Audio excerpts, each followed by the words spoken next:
Hey guys, welcome on into my channel. Thank you so much for being here. Today I'm going to walk you through how to do some quick and easy watercolor art. It's really cute. You can give it as a card, you can frame it, you can do what you want with it. So here are some supplies that you're going to need. You're going to need your paints, some watercolor paper, a brush or two, some water, painter's tape, a surface to tape your paper down to, paper towels, stencils, and if you want, watercolor markers. You can also use a brush. So the first thing I like to do when setting up my watercolor station is tape my paper down to a surface. This can be your table. You don't have to use a little board like I am using today, but I do like the idea of just kind of a little smaller board, like I'm using a cutting board, so that I can move it around, especially when I'm doing lettering. It just helps to kind of have that mobility.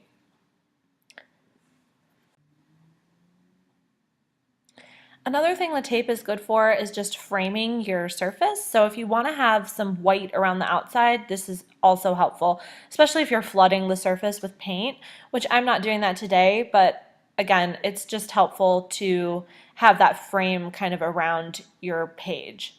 So then I went ahead and I'm taping my stencil down to my page and getting it in the right spot. And then I'm going to start with the painting.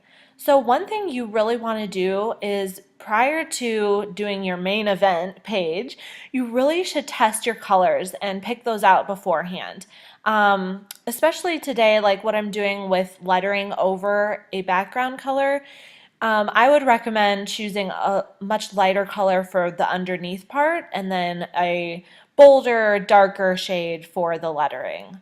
So another thing is that I'm doing pretty heavy water here. So it's not super intense color. It's a lot of, the water saturated color, just another way to get it kind of lighter.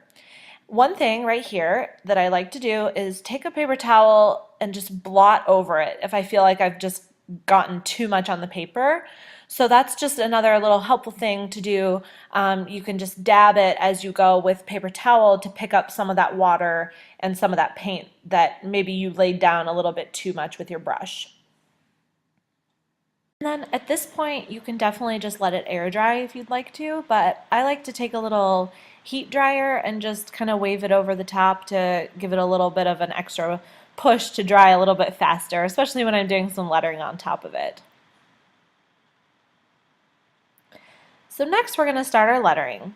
So I grabbed 2 watercolor markers shown here. I didn't do a great job of showing the colors, but I promise I'll post everything down below, all the supplies I'm using today.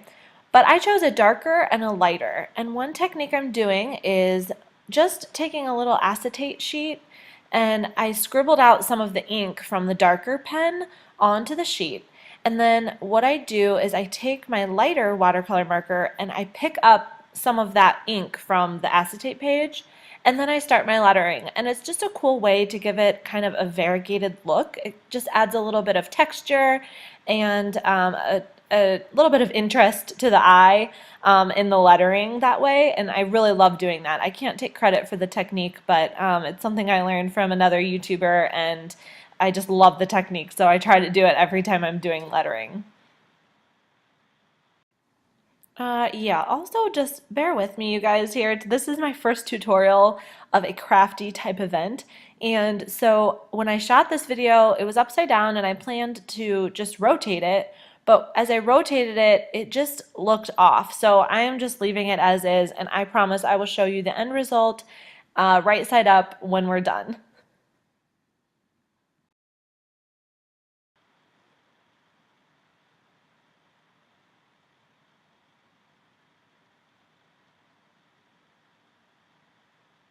So another tip here is to write out your quote or your verse or your words on another page of a similar size before you actually start your lettering. It just really helps to space out your words and get them exactly where you want them to be.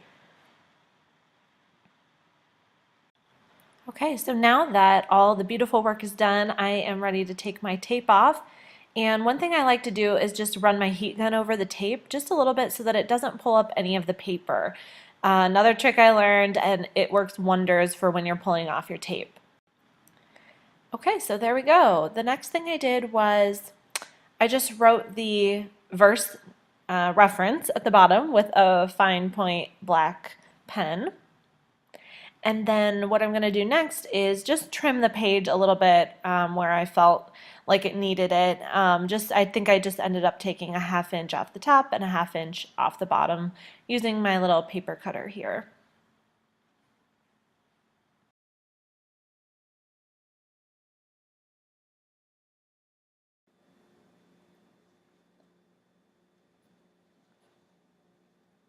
All right, so that was one, and here I go on a second one. Same exact technique, just different colors and different words, different stencil.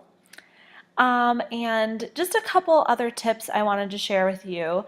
So I made these for Mother's Day. I gave one to my mom, one to my sister, and I just ended up writing a little note on the back and I gave it as a card. But again, like I said, you could use these to frame. You could do a bunch of them and hang them, hang them up somewhere cute and, or give them as little postcards. There are just many different things that you can use these for. Another thing about the tape, use painter's tape only because it peels off and it's made for deflecting the paint and protecting the surface. Don't use Scotch tape or anything else because it will pull up the paper when you try to take it off. Also, just with stenciling, don't worry too much about getting any underneath the stencil. It's kind of, the look is just one that's not exact. It's kind of supposed to be a little bit messy. And again, use that paper towel blotting trick to just pick up anything that maybe did leak through that you didn't really like. One other thing with the stencils, be sure to fill the whole stencil all the way to the edges, and that way you'll get that really good full like stenciled look and it won't look kind of incomplete. Watercolor is pretty forgiving, so go easy on yourself. Don't worry too much about this. Just have fun, enjoy it, pick out really fun colors that you like and that inspire you. And when it comes to the lettering, don't be intimidated. Again, just practice and, take some of those watercolor markers and write out your quote and just, practice some lettering techniques. There are lots of places on the internet where you can download forms with the letters where you just trace over them, and that's how I learned, and I'm still learning as I go. It's definitely a process. But it doesn't have to be perfect. So just don't put too much pressure on yourself and just enjoy it and have fun, and something beautiful will come out of it. All right, guys, subscribe if you liked this and give it a thumbs up if you want. Leave any comments in the comment section below and I will get back to you if you have any questions. But mostly just have fun and enjoy.